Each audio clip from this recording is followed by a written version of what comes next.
আমি নাহিদুল ইসলাম। আমি এখন পড়াশোনা করছি শাহজালাল বিজ্ঞান ও প্রযুক্তি বিশ্ববিদ্যালয়ে। আমার ডিপার্টমেন্ট বিজনেস অ্যাডমিনিস্ট্রেশন।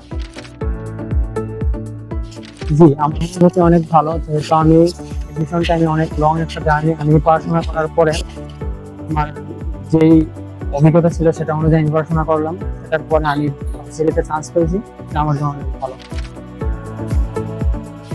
আমার একটা মানে ক্রাইটেরিয়া ছিল যে আমি টেবিলে সারাক্ষণ আপনার বসে থাকতাম। আমি পড়ি, খাই আর ঘুমাই, আমি মানে সারাক্ষণ টেবিলে থাকতাম, এটাই আমার ছিল মেইন কথা।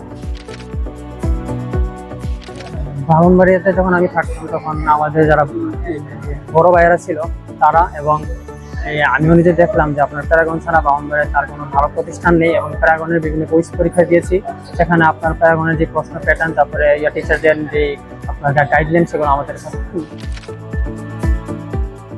জুনিয়রদের জন্য পরামর্শ এটাই যে তারা যদি ভালো করে পড়াশোনা করতে পারে এবং ঠিকমতো লেগে থাকতে পারে, সেটাই হবে ভালো, এবং গাইডলাইনগুলো ফলো করতে পারে।